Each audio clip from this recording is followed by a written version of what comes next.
ମଣିଷ ମନରେ ଗର୍ବ ଅହଙ୍କାର ଈର୍ଷା ଭରିକି ରହିଛି ବା ସମସ୍ତେ ୟାରି ଭିତରେ ବୁଡିକି ରହିଛନ୍ତି କାହିଁକି ନା ଆଧ୍ୟାତ୍ମିକତା ଲୋପ ପାଉଛି। ମଣିଷ ମନରେ ଯୋଉ ଆଧ୍ୟାତ୍ମିକ ଚେତନାଟା ସେଇଟା ଲୋପ ପାଉଛି। ମାନେ ଆଧ୍ୟାତ୍ମିକ ଚେତନାଟା କଣ ବା ଆଧ୍ୟାତ୍ମିକ ଚେତନା ବା ଆମେ ଭଗବାନଙ୍କୁ ବା ଆଧ୍ୟାତ୍ମିକ ଚେତନା ଭଗବାନଙ୍କୁ ଜାଣିବା।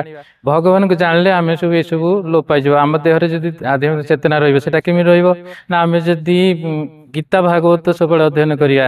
ଆମେ ତ ବାହାରେ ମାନେ ମୋବାଇଲ ବା ଅନ୍ୟ ବାହାରେ ଦେଖୁଛେ ଯେ ସମସ୍ତେ ମାନେ ବହୁତ ପ୍ରବଚନ ଦଉଛନ୍ତି ବାବା ମାନେ, ସେଇଟାକୁ ଆମେ ଶୁଣୁଛେ।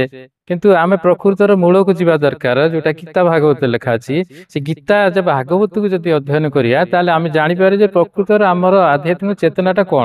ଆଧ୍ୟାତ୍ମିକ ଚେତନା ଆମ ଦେହରେ ଜାଗ୍ରତ ହେଲେ ଆମ ଦେହରେ ଯୋଉଟା ଈର୍ଷା ଅନ୍ୟର କଣ ଉନ୍ନତି ଦେଖିକି ଆମେ ସହିପାରୁନେ ବା ଅନ୍ୟର ବା ଆମର କଣ ଯଦି ଆମେ କିଛି ଉନ୍ନତି କରିଦେଲେ ଆମର ଗର୍ବରେ ଆମେ ସବୁ ଅହଙ୍କାରୀ ହେଇଯାଉଛେ। ଏଇ ଜିନିଷଟା ଆମ ଦେହରେ ରହିବା ପର୍ଯ୍ୟନ୍ତ ଆଧ୍ୟାତ୍ମିକ ଚେତନାଟା ଆମ ଦେହରେ ଜାଗ୍ରତ ହବନି, ଯାହା ଫଳରେ କି ଆମେ ଭଲ ମଣିଷ ହେଇପାରିବାନି।